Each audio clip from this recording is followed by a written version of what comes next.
Today, patriotism is in big focus. We are talking of patriotism in the context of the Republic Day incident when a group of people went atop Red Fort and hoisted a religious flag. We are talking in terms of Chinese incursion into Indian territory and the Chinese expansionism, the CAA and the National Charter of Citizens, and many other things. Patriotism and nationalism is being equated by some, and while others are telling that equating patriotism and nationalism is nothing but bringing in jingoism and chauvinism into the discourse. Today we discuss what is the origin of patriotism, how philosophers have looked at it in different countries, and how in India we are a little different and what is the way going forward. Patriotism had its origin in the word compatriot, which is an English word, or compatriote in French, which essentially means fellow countrymen or fellow men and women. Before that, the Latin word patrias, meaning being from the same father or going to the origin, is believed to be the origin of the word patriotism. Patrias, or being from the same father, was originally used for referring it to the barbarians who knew nothing except knowing that they were born of the same parenthood or belonging to the same clan or family. The word patriotism gained ground when nation states in the 17th and 18th century, as different from religiously ruled communities or monarchy ruled communities, came into fore. When nation states came into fore and religious was to be kept away from the school system, leading philosophers like Rousseau told that clerics or the priests are not good teachers because their patrias, their origin, is in the heaven, and teaching worldly affairs is not their cup of tea. Who are the proponents of patriotism? I told about Rousseau. Rousseau told about patriotism, fine. But the subsequent philosophers, especially George Orwell, he differentiated between patriotism and nationalism. Patriotism, or belonging to the same city, belonging to the same community, is, in the opinion of Orwell, essentially a defensive posture. We are trying to preserve some values, we try to gain some cementing factors, preserve our nation, find some common good.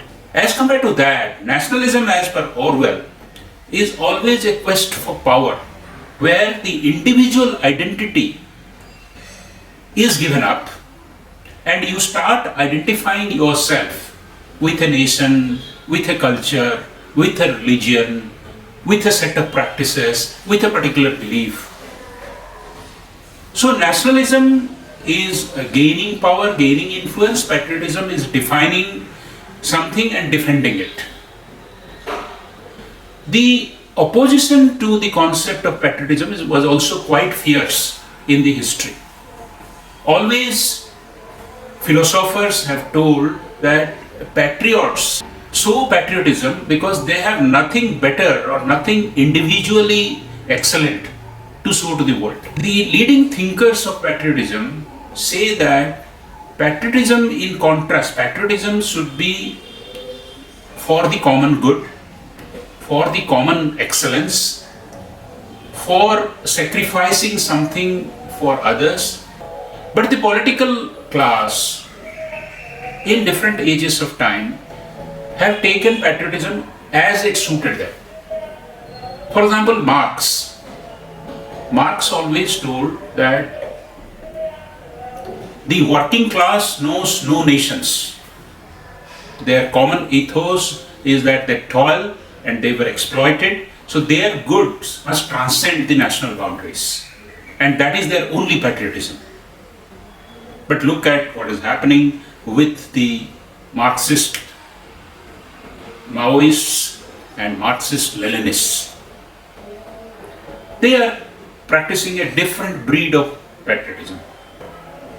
This debate is likely to be accentuated over the definition of different classes of people.